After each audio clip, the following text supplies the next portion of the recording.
Good evening, Mr. Mayor, Mayor Pro Tem, and members of City Council. My name is Julia Estrada, Cultural Arts Manager.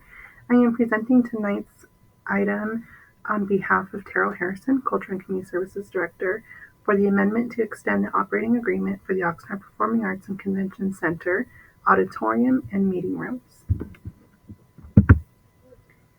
The recommendation before you is that the City Council authorize the Mayor to execute the facility management agreement between the City of Oxnard and Sterling Venue Ventures for 1, a 5-year amendment extension for the operation, maintenance, and management of the Oxnard Performing Arts and Convention Center auditorium, and 2, a 5-year amendment extension for the operation, maintenance, and management of the Oxnard Performing Arts and Convention Center meeting rooms.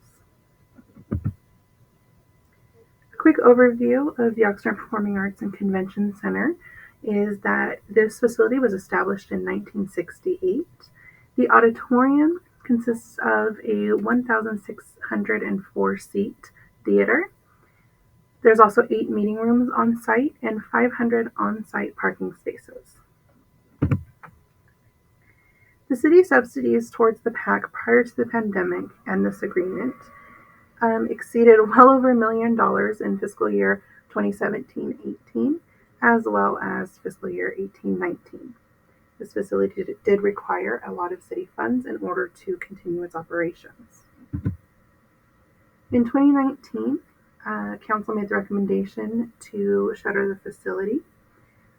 Through meeting community needs, the facility remained open, and we sought out an operator to take over management of this facility.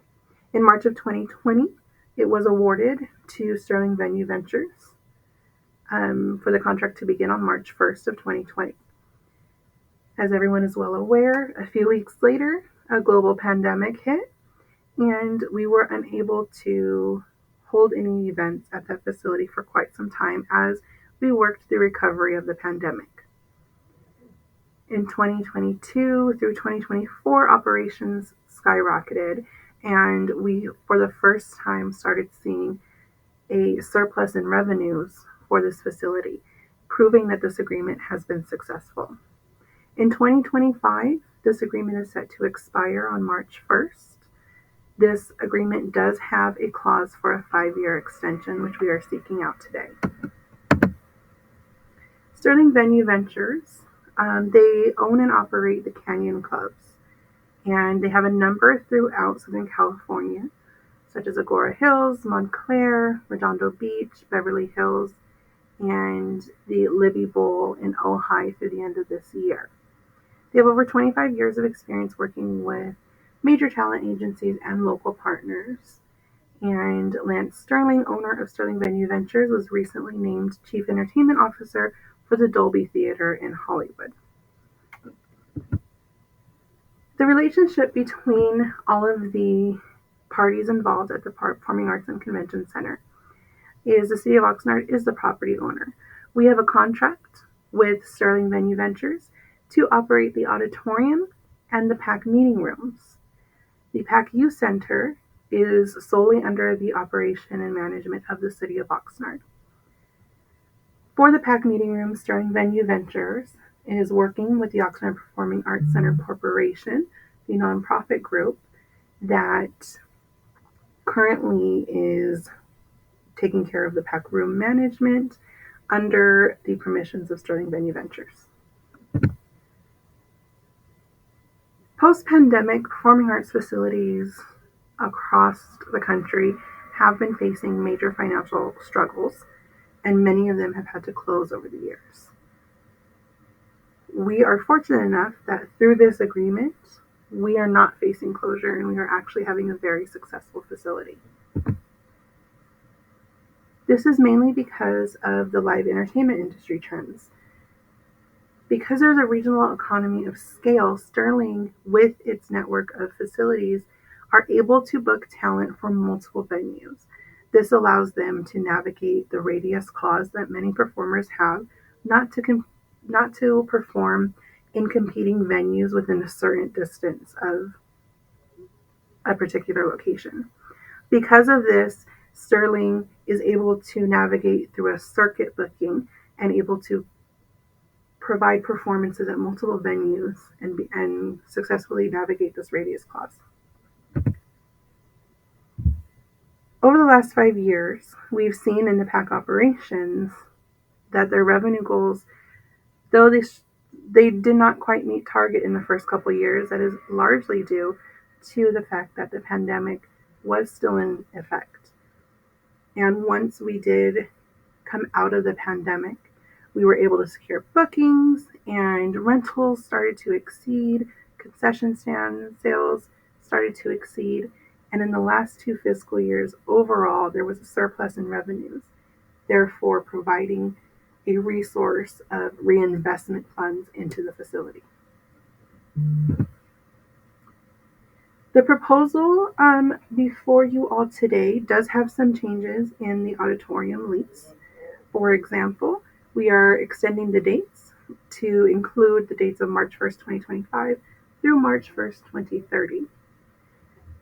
The utility costs, due to the various inflation rates, are exceeding every fiscal year by 3%. And this is the commitment the city is making to pay these utility fees. Any excess fees to our utilities after that target amount will be the responsibility of Sterling Venue Ventures. The maintenance for the contract references general maintenance, custodial landscaping upkeep, and minor replacements are all the responsibility of Sterling Venue Ventures. This amendment will allow Sterling Venue Ventures to complete any facility repairs of up to $5,000 at their cost if approved by the city. This will give them the ability to quickly respond to small facility repairs that are needed throughout the year. As for the meeting rooms lease, they will have, once again, the dates will be extended to cover March 1st, 2025 through March 1st, 2030. And they will have the same amendment to their maintenance clause as we placed in the auditorium. The financial impact for the city on this is you will see an increase in the budget for the Performing Arts and Convention Center over the next 5 years. This is providing a 3-year inflation increase towards utilities and maintenance costs. And those numbers, as you can see, will increase. For example, in fiscal year 26-27, you will see an amount to show $135,795.20, and it'll continue to grow by 3%. The first increase you will see in fiscal year 25-26, which is where you will see it go from $128,000 to $131,840. So after that year, the 3% will go, and that's what you will see in those numbers listed right underneath. Comparatively, to make up for this 3% increase in costs, we are implementing a 3% increase in revenue. So for the rooms, you will see that their revenue targets are all increasing to meet what those total city costs will end up being for all of the sites. To further see that, we have listed out what the projected revenues are as well as the estimated costs for the city. As you can see, our revenue targets mirror the budget amounts that you will see. This is a complete budget.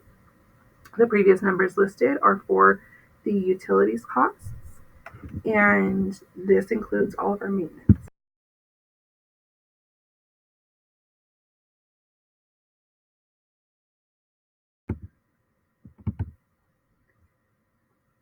Sterling Venue Ventures will be on site to provide any additional information, and staff will be available for any questions. Thank you very much.